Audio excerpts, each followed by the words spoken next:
E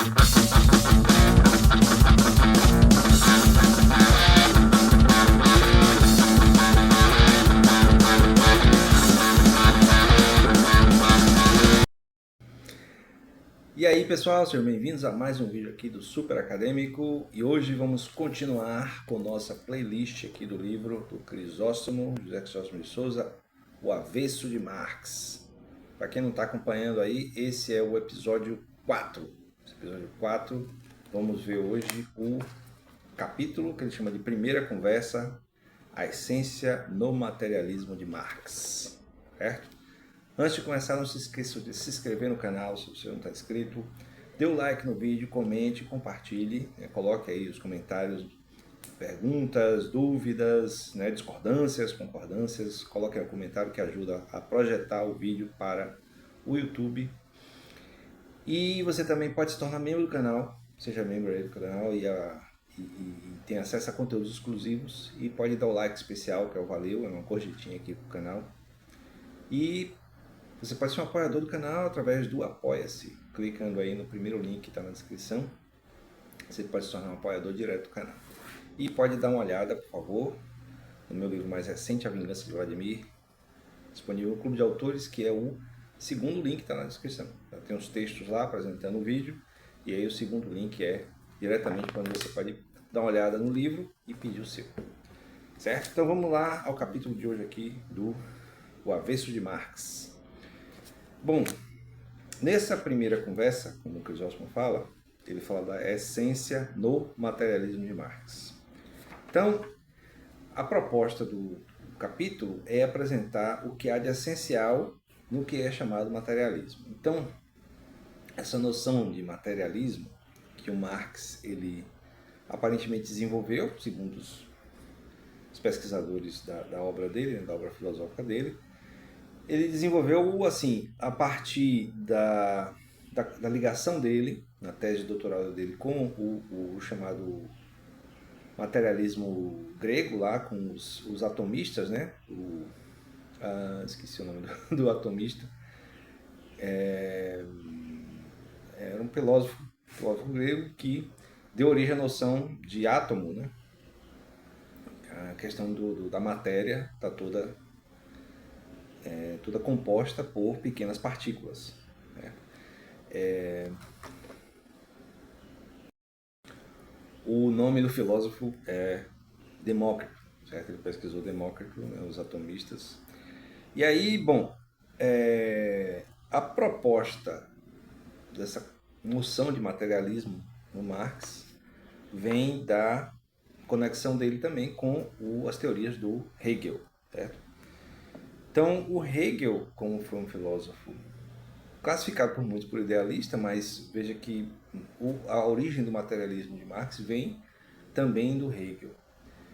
Está no fato de que Hegel, ao elaborar a dialética, né, que é a maior contribuição do Hegel para a filosofia no geral, ao elaborar a dialética, ele fez um movimento de interpretação dessa dialética através da história, como sendo um movimento de uma espécie de espírito absoluto. Estou reduzindo aqui, só para poder caminhar na teoria do Marx, mas é interessante que o Marx, por essa influência, que vai elaborar depois o materialismo. E tem uma influência grande também do Feuerbach, Ludwig Feuerbach. O Feuerbach é que também vai elaborar uma noção de materialismo dentro da juventude hegeliana de esquerda, só que na obra Essência do Cristianismo. Então ele vai elaborar uma ideia de materialismo a partir da religiosidade cristã. Bom, aí aqui, só dando geral aqui sobre esse materialismo, vamos ver aqui o que é que o Crisóstomo fala. A disputa pela modernidade entre os jovens hegelianos. No prefácio à segunda edição da Essência do Cristianismo, o amoroso e humanista Ludwig Feuerbach admite ser considerado idealista no domínio da filosofia prática, da moral e da política, por acreditar na vitória do bem. A ideia, diz ele, é para mim apenas a fé no futuro histórico, na vitória da verdade e do bem. Pode ser que a vitória fique para o próximo século, ele admite. Quer dizer, próximo século para ele seria o século XX. Mas o que para o indivíduo isolado é muito tempo são apenas dias para a humanidade. Então, essa noção inicial vai dar o tom, digamos assim, de como Marx vai construir o materialismo dele, sendo em oposição a esse materialismo idealista do Feuerbach e mais para trás, né, na história da filosofia dessa época, do Hegel. Pode-se entender que a medida do humanismo de Feuerbach não é o ser humano individual, nem a de Marx tampouco, mas antes a humanidade na história. Então, é uma coisa recorrente nesse livro, a tentativa desses jovens hegelianos nessa estabelecimento dessa modernidade, né, no início do século XIX, aí o jovem Marx ainda, de estabelecer a noção de sujeito na modernidade. E aí esse sujeito é justamente o sujeito, né, com maiúsculo. Então, um sujeito genérico, conceitual, que é representante da humanidade como um todo, que é um traço da modernidade.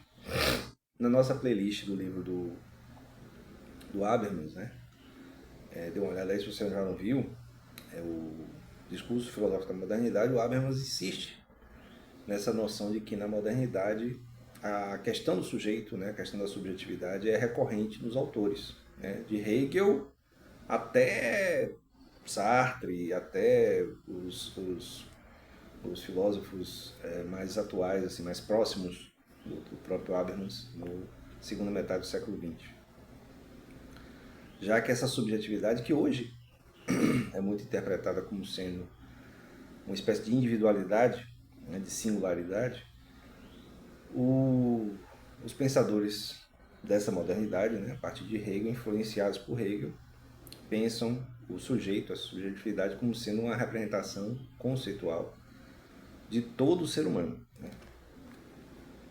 Marx, porém, não está disposto a deixar sua filosofia prática, o comunismo, no terreno do mero dever ser, quer dizer, em relação à construção do futuro, né? A realização do futuro.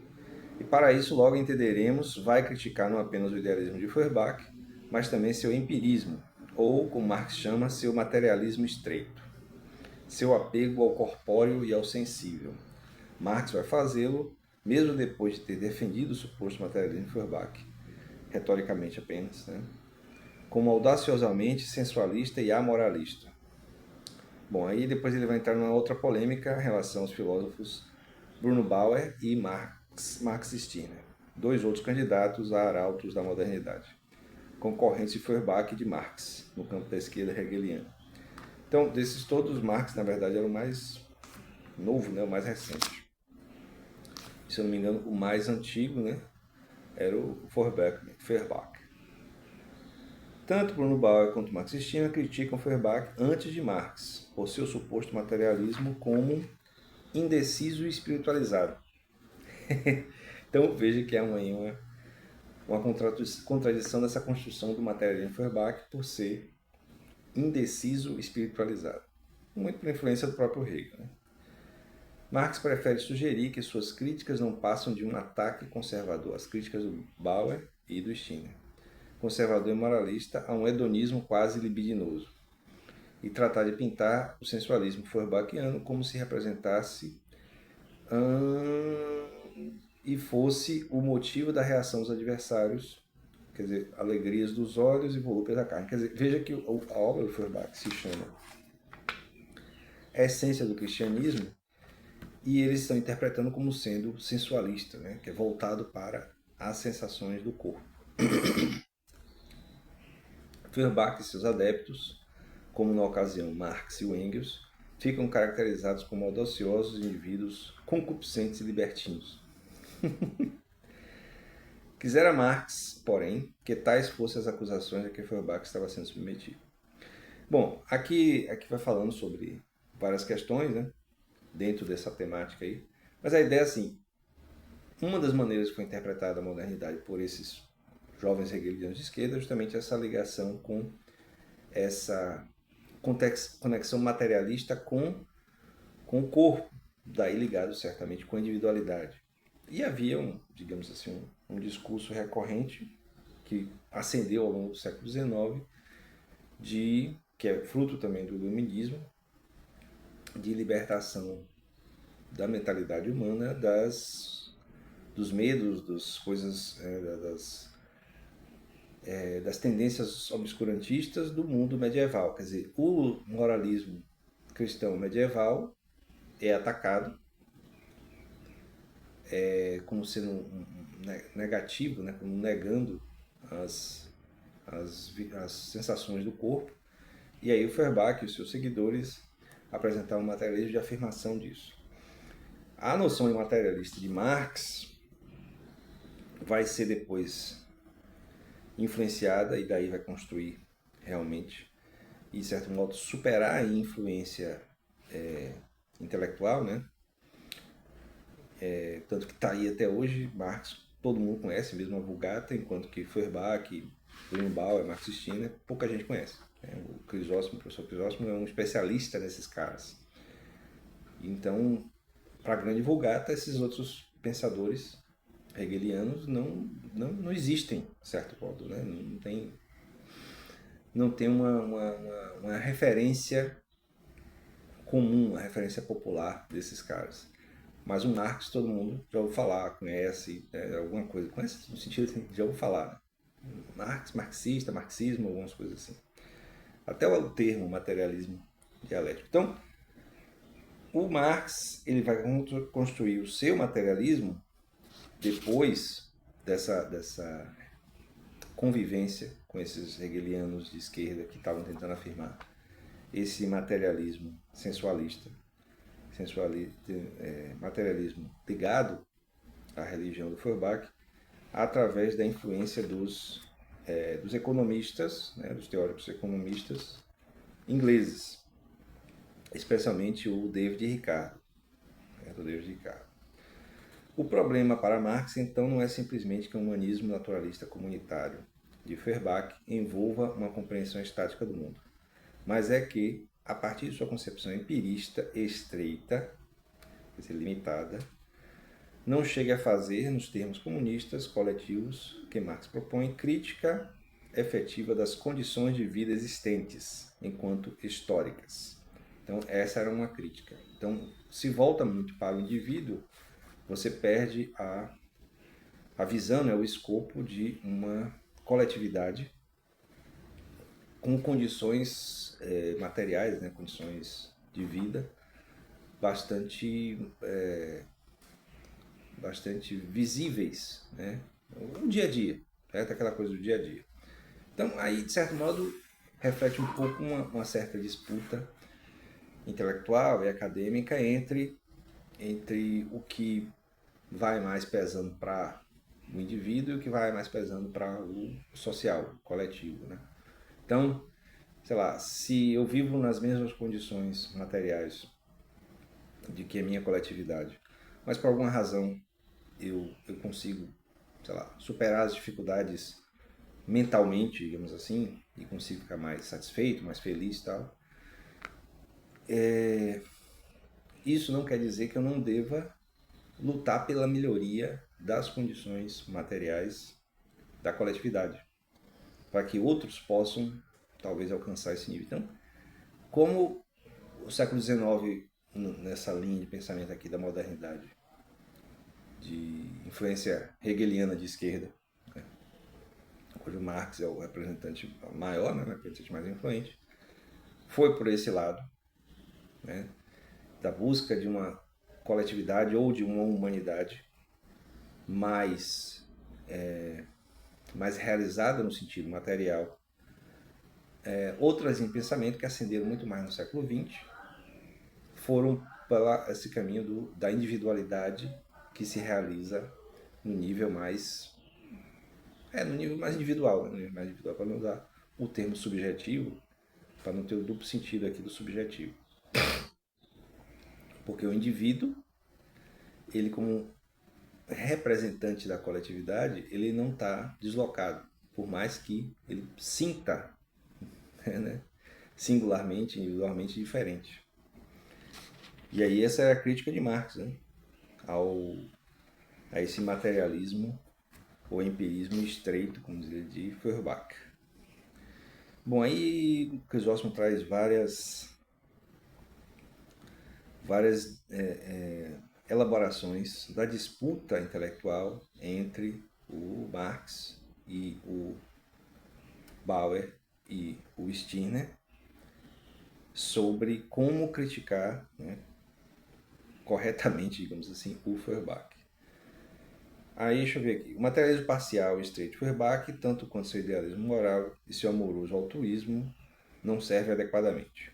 E essa é, sem dúvida, uma das principais preocupações de Marx, já nas teses sobre Feuerbach, que sintetizam o que a ideologia alemã desenvolverá. Essa ideologia alemã é um livro justamente que mostra, que desenvolve esse posicionamento do Marx sobre esses pensadores, né, esses outros pensadores da juventude hegeliana,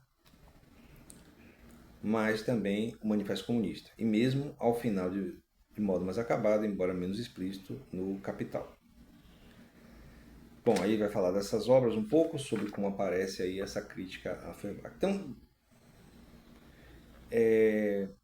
a ideia central, né, que o capítulo está desenvolvendo é justamente essa de que o Marx, apesar de não ter criado a expressão materialismo dentro dessa construção da compreensão da modernidade a partir das teorias do Hegel, afirmou, né, e hoje é reconhecido, imagino, por todo mundo que estuda Marx, que o seu materialismo é diferente. Certo? O seu materialismo é de uma base diferente, apesar de que a estrutura da construção do materialismo de Marx ainda é a mesma, certo? A partir especialmente da dialética do Hegel. Em outro livro não, é no Capital, mas eu estou indo nos prefácios, né? Então tem mais prefácio do que tudo. Num dos prefácios do Capital é falado que as interpretações do Lenin sobre a obra de Marx diz que havia muita influência de Hegel em Marx. Já nas interpretações de Stalin da obra de Marx, ele diz que tem pouca influência de Hegel em Marx. Bom, hoje, acho que a maioria dos teóricos, né, dos estudiosos da obra de Marx aceitam, elaboram que a influência do Hegel sobre Marx é bem grande, certo? E aí ele vai construir esse materialismo, aqui a verdadeira essência do homem, do ponto de vista de Marx, não é de modo algum igual à sua existência. E o atual desencontro entre as duas coisas é muito mais do que uma simples anomalia, do que algo apenas contingente. Então, a verdadeira essência do homem é diferente de sua existência, já que a essência do homem estaria voltada para essa materialidade ligada à coletividade. Claro, aqui ele não está antecipando nada de existencialismo.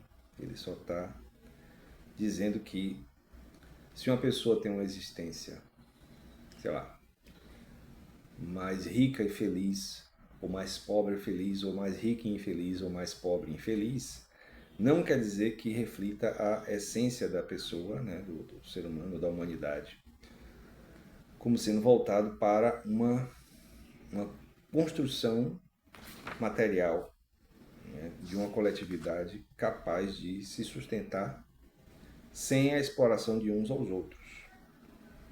Eu me lembro que aqui o Crisóstomo vai até falar, né, que como no marxismo tradicional, qualquer coisa que não seja o próprio marxismo é ideológico. E ele vai dizer que, bom, aí eu tendo a concordar, eu já falava isso há muito tempo, mesmo antes de conhecer mais essas obras, que me parece que as teorias marxistas são tão ideológicas quanto, né? A ideologia oposta à ideologia predominante do capitalismo e da exploração, mas é uma ideologia também. Deixa eu ver aqui se tem mais alguma coisa que eu possa atrair para nós aqui, a nossa compreensão. O comunismo como futura realização da essência humana.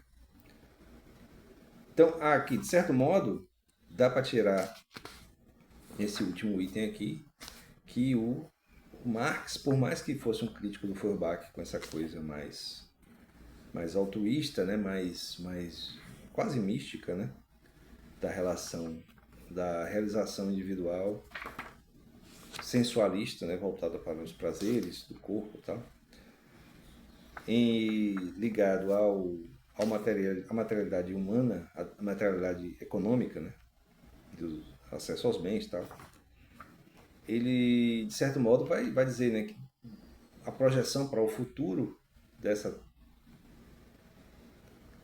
transformação de uma sociedade de exploração, de luta de classes, em uma sociedade mais igualitária, acaba se realizando justamente nessa visão meio que utópica de uma sociedade em que os indivíduos vão poder realizar sua felicidade, sua individualidade, mas superadas justamente as questões materiais coletivas. O Marx comunista se compraz em mostrar em O Capital como a propriedade privada capitalista se opõe à propriedade produtiva privada, pessoal, ao tempo em que o reconhecimento circunstancialmente esta última como base da independência socioeconômica e até para a democracia. Então, bom, aí faz parte do fundamento da crítica do Marx ao capitalismo, que muitas pessoas não entendem, né? Acham que simplesmente é a transformação da sociedade liberal, né? Da sociedade liberal capitalista em um sistema autoritário comunista. E tá, assim, por isso inclusive há uma falha de compreensão de muito microempresário, né? De achar que um sistema mais próximo do que o Marx sugeria como sociedade iria pôr em risco o próprio empreendimento dele, né, no microempresário. É o contrário disso. Então, em teoria, né, na teoria, estou falando da prática histórica do que virou o sistema socialista, mas em teoria, o que Marx propõe é justamente que a iniciativa individual, né, possa ser exercida sem interferência do grande capital, que tende à acumulação, que tende ao monopólio e tal. Então, isso é bem interessante, né? Porque mostra um pouco que as coisas não estão tão simples, não são tão polarizadas, né? Não são tão maniqueístas como muitas vezes se apresenta e se entende a obra de Marx, a influência de Marx. Mas, bom, é isso, as pessoas tendem a simplificar muito, certo? Então esse foi o capítulo, a primeira conversa do Avesso de Marx. A segunda conversa vai ser a substância contra o indivíduo abstrato. Tá ficando mais metafísico a coisa. Então, vamos lá. É isso aí, ficamos aqui por hoje nesse vídeo. Espero que vocês tenham gostado. Não esqueça de se inscrever no canal, dê like no vídeo, faça comentários aí embaixo. Viu o que você achou do vídeo, o que você está achando da playlist. Coloque perguntas, né, coisas que eu possa desenvolver. Se você já leu esse livro, né, você pode dar uma opinião aí. Compartilhe, né, faça um compartilhamento aí no seu WhatsApp, nas suas redes sociais. Aí você pode também se tornar membro do canal, né, para ter acesso a conteúdo exclusivo. Você pode também dar o like especial para o Valeu. Você pode se tornar apoiador. Você pode se tornar apoiador do canal através do Apoia-se. E, por favor, dê uma olhada no meu novo livro, meu mais novo livro, A Vingança de Vladimir, disponível aí no Clube de Autores.